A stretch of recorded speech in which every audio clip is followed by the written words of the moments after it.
السلام علیکم ورحمۃ اللہ وبرکاتہ۔ اعوذ باللہ من الشیطان الرجیم،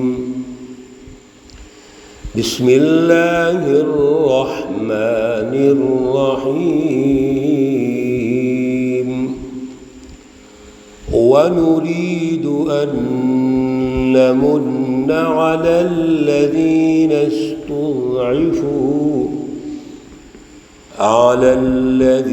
استضعفوا في الأرض ونجعلهم أئمة ونجعلهم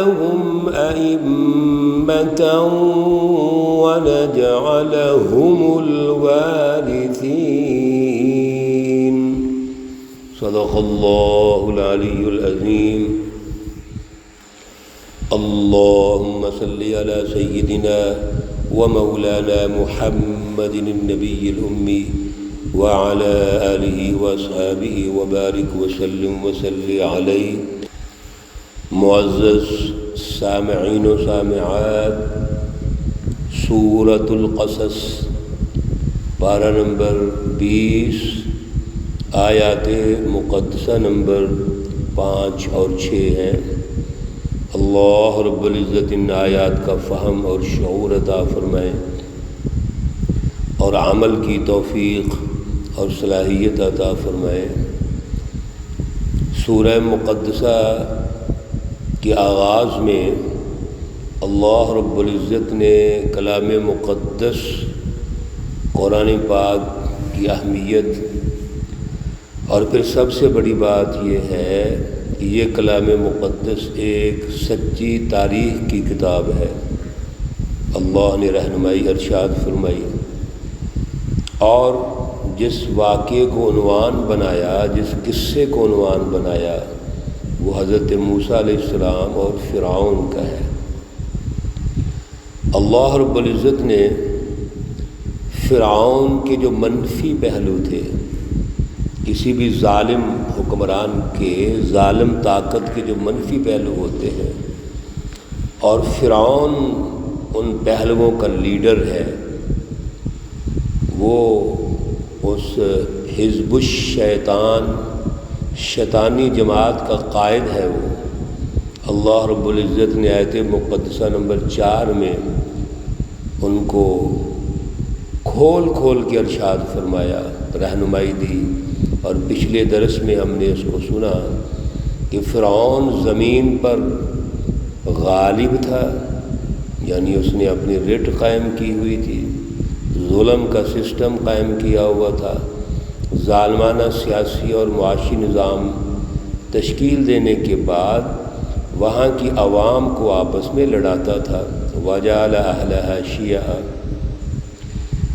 اور یہ ظالم حکمران کرتے ہیں تاکہ عوام اجتماعی شعوری جدوجہد کر کے حکمرانوں کو ناکام نہ بنا سکے۔ تیسرے نمبر پر اس نے یہ کیا کہ جو ایک بہت بڑا طبقہ تھا، وہ عوام کا ایک حصہ تھا، اس کو اس نے غریب بنا دیا۔ ایک اور منفی پہلو اس کا یہ تھا کہ اس کو جب پتہ چلا کہ کوئی اجتماعی سماجی شعوری کردار کرنے والا کو بچہ پیدا نہ ہو جائے اور اس کے ذریعے کوئی سچی جماعت نہ بن جائے، تو اس نے لڑکوں کو قتل کروانا شروع کر دیا۔ چنانچہ اس نے ہزاروں بچے مروا دیے، ذبح کروا دیے۔ عورتوں کو زندہ رکھتے تھے لونڈیاں بنانے کے لیے۔ اللہ رب العزت نے خلاصے کے طور پہ ارشاد فرما دیا تھا، ہمیں رہنمائی ارشاد فرمائی، انہ کان من المفسدین، یہ فساد فی الارض کرتا تھا۔ یہاں فرعون کے عنوان سے اللہ رب العزت جو ہمیں رہنمائی ارشاد فرما رہے ہیں، یہ اس دور کا فرعون ہو، یا رسول اللہ صلی اللہ علیہ وسلم کے دور کا فرعون ابو جہل ہو، کیسر و کسریٰ ہو، یا آج کا فرعون امریکہ اور اس کا بقا اتحادی جو بلاگ ہے، اس اس نے باقاعدہ اتحادی بلاغ بنایا ہے وہ ہوں، یہ ایک ہی منفی پہلو رکھتے ہیں، منفی خصوصیات رکھتے ہیں۔ ادھر سے فرعون کا یہ نقشہ کھینچا اللہ تعالیٰ نے، ادھر سے اللہ رب العزت اپنی تدبیر بتاتے ہیں کہ میں کیا کرنا چاہتا ہوں، میری حکمت عملی کیا ہے۔ وَنُرِيدُ أَن نَّمُنَّ عَلَى الَّذِينَ اسْتُضْعِفُوا فِي الْأَرْضِ، ہم یہ چاہتے ہیں کہ احسان کریں اس طبقے پر جن کو زمین پر کمزور بنا دیا گیا ہے، جن کو کمزور بنا دیا گیا ہے، غریب رکھا گیا ہے، ہم یہ چاہتے ہیں کہ ان پر احسان کریں۔ کیا احسان کریں؟ وَنَجْعَلَهُمْ أَئِمَّةً، ہم ان کو لیڈر بنا دیں، قائد بنا دیں۔ وَنَجْعَلَهُمُ الْوَارِثِينَ، اور ہم ان کو قائم مقام بنا دیں۔ اللہ رب العزت یہ چاہتے ہیں کہ فرعون جو کچھ بھی کر رہا ہے، اپنا ظلم کر رہا ہے، تدبیریں کر رہا ہے، پلاننگز کر رہا ہے، لیکن اس کے مقابلے میں اللہ رب العزت بنی اسرائیل کو، جن کو کمزور بنایا گیا، غریب بنایا گیا، محکوم بنایا گیا، ان پر احسان کرنا چاہتے ہیں آزادی دے کر، اس غلامی سے نکالنا چاہتے ہیں۔ اور نکالنے کے لیے ظاہر ہے جو کردار ادا ہوگا وہ سیاسی طور پر، چونکہ فرعون اور اس کی اشرافیہ لیڈر ہیں، سیاسی قائد ہیں، اللہ رب العزت بنی اسرائیل کو سیاسی قیادت دینا چاہتے ہیں، وارث بنانا چاہتے ہیں۔ وَنُمَكِّنَ لَهُمْ فِي الْأَرْضِ، اور ہم ان کو زمین پر جما دیں گے، حکومت دے دیں گے، یعنی ان کی رٹ قائم کر دیں گے۔ جیسے فرعون کی رٹ ہے اِنَّ فِرْعَوْنَ عَلَا فِي الْأَرْضِ، اور وہ اپنی رٹ قائم کر کے جو مرضی کر رہا ہے، اسی طرح اللہ رب العزت بنی اسرائیل کو غلامی سے نکالیں گے، کمزوری سے نکالیں گے، لیڈر اور قائد بنائیں گے، اور زمین پر ان کی حکومت بنا دیں گے۔ زمین پر ان کی جو قیادت ہے اس کی رٹ قائم کر دیں گے۔ وَنُرِيَ فِرْعَوْنَ وَهَامَانَ، اور ہم دکھائیں گے فرعون کو اور حامان کو، جو حامان فرعون کا وزیر ہے، وَجُنُودَهُمَا، اور ان دونوں کے لشکر کو، مِنْهُمْ مَا كَانُوا، اس چیز میں سے جس میں تھے وہ، ما کانوا، وہ تھے، یحذرون، خطرہ محسوس کرتے تھے، ڈرتے تھے۔ فرعون، حامان، ان کا لشکر، ان کا اتحادی بلاک، حکمران پارٹی جو یہ سمجھتی تھی کہ ایک بچہ آئے گا اور وہ فرعون کا مقابلہ کرے گا اور حکومت ختم کر دے گا، اس ڈر اور خوف کی وجہ سے جتنی بھی اس نے پلاننگ کی، بچوں کو قتل کروا دیا۔ اللہ رب العزت ارشاد فرماتے ہیں ہم یہ سب کچھ ان کو دکھائیں گے۔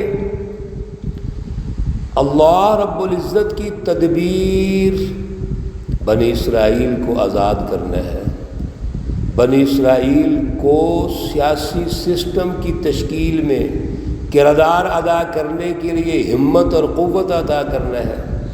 موسیٰ علیہ السلام کی قیادت میں بنی اسرائیل کو غلامی کے بعد زمین پر ایک سسٹم اللہ تعالیٰ دینا چاہتے ہیں، اور فرعون، حامان، ان کے لشکروں کو تباہ کرنا چاہتے ہیں۔ اور تباہ بھی کیسے کرنا چاہتے ہیں کہ جس بچے کے ڈر کی وجہ سے اس نے ہزاروں بچے قتل کروا دیے، ذبح کروا دیے، اللہ اسی بچے کو زندہ رکھنا چاہتے ہیں، نمبر ایک۔ نمبر دو، زندہ رکھنے کے بعد فرعون کے گھر میں ہی اس کی پرورش کروانا چاہتے ہیں۔ سبحان اللہ، اللہ کی شان دیکھیے، اللہ رب العزت کتنے اولو العزم ہیں، قدرتیں دیکھیے، اللہ کی۔ فرعون تدبیر کر رہا ہے بچوں کو مروا کر ذبح کروا کے، وہ اپنی بقا چاہتا ہے۔ اللہ رب العزت اس کے اس ظالمانہ فعل کے مقابلے میں بچے کو، موسیٰ علیہ السلام کو زندہ رکھنا چاہتے ہیں۔ پھر موسیٰ علیہ السلام کی پرورش فرعون کے گھر میں ہوگی، اس کے محلات میں ہوگی، اور موسیٰ علیہ السلام کی جو والدہ محترمہ ہیں وہ اسی طرح اس کو دودھ بھی پلائیں گی، محبت اور پیار بھی کریں گی۔ میرے عزیزو، یہ سارا واقعہ حضور نبی اکرم صلی اللہ علیہ وسلم کو، صحابہ کرام کو بتایا جا رہا ہے، سکھایا جا رہا ہے، تاکہ یہ سمجھ جائیں کہ یہ پروسیس جد و جہد کا ہے۔ اس میں کوشش کرنی پڑے گی، محنت کرنی پڑے گی، اور رسول اللہ صلی اللہ علیہ وسلم پر بھی بڑی مشکلات آئیں گی۔ اسی لیے سچی تاریخ کو بطور ریفرنس پیش کیا گیا ہے۔ اللہ رب العزت نے بطور ریفرنسز یہ پیش کیا کہ فرعون کے کارہائے نمایاں، جو گندے اور منفی کارہائے نمایاں تھے، وہ کیا تھے، وہ غلط کام اس کے کون کون سے تھے جو نمایاں تھے، جو منفی امتیازات تھے، وہ اللہ رب العزت نے تعارف کروا دیا۔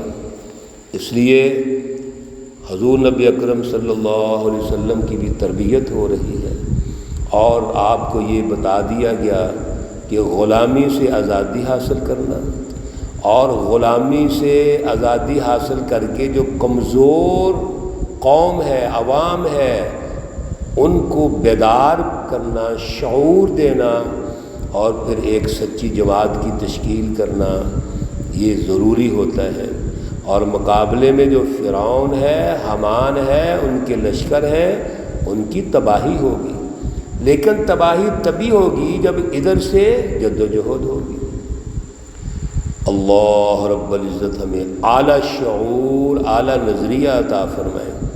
اللہ رب العزت تمام مرحومین و مرحومات کو جنت الفردوس میں اعلیٰ مقام عطا فرمائے۔